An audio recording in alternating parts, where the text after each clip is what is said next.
Hey everyone, Matthew here from RigMonkey. Today I'll be sharing two PC builds for $1,000. The first one will be the bang for your buck performance build based on current stock and prices.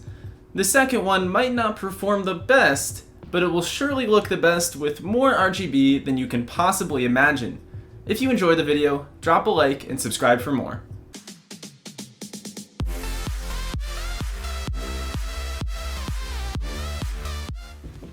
Hi there, I'm Andre from RigMonkey, and I'm here to tell you how to get a custom PC parts list that's guaranteed to dominate the competition. Head on over to RigMonkey.io or click the link in the description. Input your budget and the games you want to play. We'll create a parts list specifically for you and send it to you by email. We might even feature your build in a video. Wow! Before we begin, check out the links in the description down below to see the entire build on one page, along with the links where you can purchase the parts. Also, feel free to drop a comment on when you think I'll make it out of silver in CSGO. Let's start with the performance build. This build will give you the most bang for your buck in the current market. For the processor, we chose a Ryzen 5 2600X. While this isn't the newest processor, it still performs really well and it has great value, coming in right around $200. It also comes with a stock cooler that will perform just fine and will free up our budget for some other places. Finally, Ryzen processors typically are paired with a little bit cheaper motherboards than Intel processors, which will help our budget as well. Speaking of motherboard, we picked the MSI B450A Pro ATX motherboard.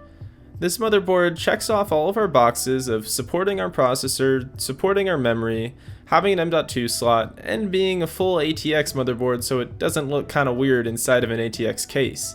That's about it, really. It comes in right around $89.99. For the memory, we picked a Crucial Ballistics kit. It's 2x8 DDR4 at 3600 MHz and CL16. This is pretty standard. This is a super popular kit. We're really looking for those higher clock speeds to pair with a Ryzen processor. Other than that, not much going on here. It comes in right around $84.99, which is a great price for a kit like this. For storage, you could definitely change this depending on your needs, but we picked up a 1TB Samsung 980 M.2 SSD. This is an NVMe drive, so you'll have those great read-write times as well as access times. And we also picked a Seagate Barracuda 2TB hard drive, 3.5 inch, slow. It'll be great for Steam games you don't play as much or larger files that you just need to store, but all of your main software and games should go on the SSD. You could always change this configuration if, say, you're a content creator. You could upgrade to a 4TB hard drive, or maybe you don't even need the storage and you just go with the SSD. For the case, we picked the NZXT H510. This is the black one, but there's also one that comes in all white, or one that comes in black with the red stripe down the side. Any of these look great. I've never met anyone who doesn't like the style of this case, and it's just pretty simple, to be honest. The airflow isn't the best, but honestly, my personal rig is in an H510 and it works just fine. There's still a little bit of air intake through the back panel, and it's not as bad as you might think. If you were going to be overclocking or crypto mining, maybe I wouldn't recommend this case, but for a standard $1,000 PC build, it'll actually perform just fine. It's also one of the cheapest cases that are still a full ATX size, or I guess an ATX mid-tower, so that's why we picked it at $67.99. For the power supply, we picked the EVGA GD from 2019. It's 700 watts and it's 80 plus gold, which is what we always look for in our power supplies. Besides that, it's not modular, but the H510 has a large PSU shroud at the bottom of the case, so you don't really need to worry about it. You can just kind of jam the cables back there and no one's going to see them and they won't be getting in the way. For the graphics card, we picked the GTX 1650 Super. However, we recommend you buy a used one from eBay. Look for one that has at least 2 fans, is in good condition, and was not used for crypto mining, although it's kind of hard to trust used sellers. However, if you want to buy a new one, you'll be spending an extra $200 to $300, which just is not worth the money. If you get a used one for $290, it'll put you at exactly $1,000 for our PC build, which was our budget. I know it's challenging to buy used anything, especially PC parts, but in this current market, it is the best option. If you bought a new card for around $300, it just won't perform well and won't even tackle a bunch of modern games. The 1650 Super should play most modern games at a minimum of 1080p and 60 frames per second, with a few exceptions. Some esports titles it'll max out at 1440p or 144Hz, you name it. That leaves us with $25 in the budget for the operating system. Please don't buy Windows 10 from Microsoft and pay the $130 or whatever it is they charge. Take a look at eBay or Amazon or maybe G2A.com. You'll be able to get the keys a lot cheaper on there. That brings the build total to $1,000.78, right within our budget. This PC is the best bang for your buck in this current market, and I would highly recommend building it if you're looking for a new PC. Before we continue, do you follow us on Instagram? If not, check us out at the link in the description down below, or look up RigMonkey.io. So the next build is going to be more RGB focused, and it'll still perform well, but it just won't be quite the best bang for your buck. I'd still recommend building this PC if you really want something that'll look great and perform, and maybe you stick to more esports titles or lighter games that don't require as much power. For the processor, we chose the i5-10400F. It doesn't come with its own stock cooler, but we'll be using an AIO, so that doesn't really matter. Otherwise, it'll perform just as well as the 2600X for games at a cheaper price of $150.99. One thing to note is that this processor does not come with integrated graphics, which is fine because we'll be purchasing a graphics card, but in case your graphics card fails or you're not buying one right away, then you won't be able to use this processor. For the motherboard, we picked the ASRock H570 Phantom Gaming motherboard. It's $104.99, and again, it just kind of checks off those boxes. It works fine with our processor and our memory.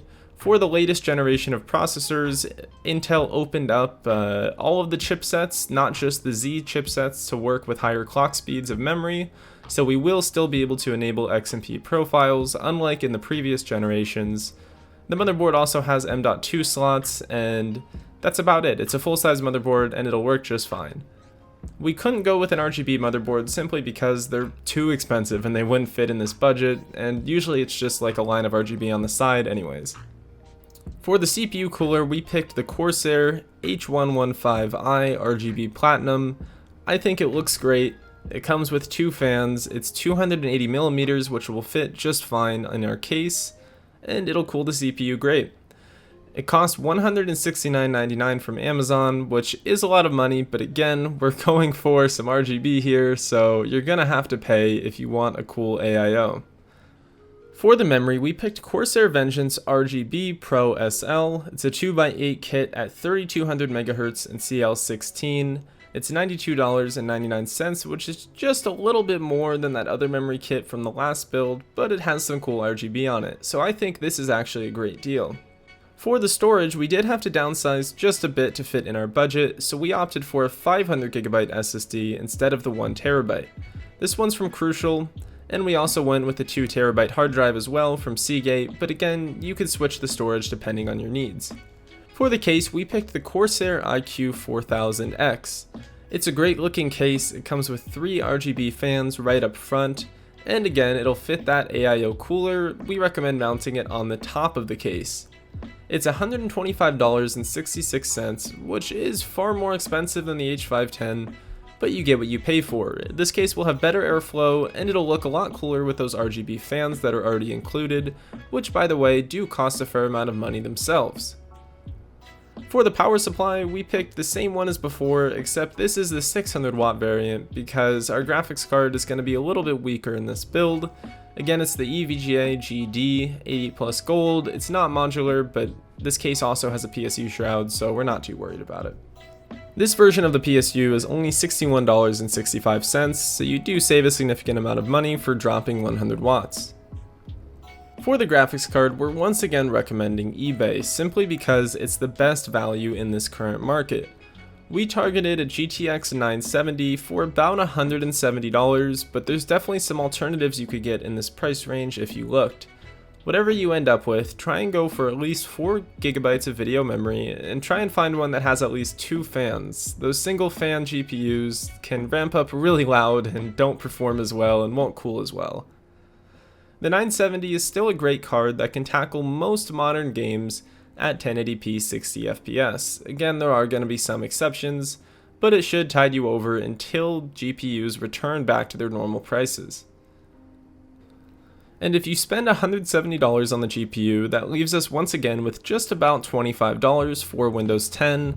Take a look at eBay, G2A.com, or even Amazon, or some other websites out there. Please don't pay over $100 for Windows. Overall, this build is going to look amazing and still perform fairly well. It also has a pretty decent upgrade path. That AIO will definitely power a much larger CPU than the 10400F.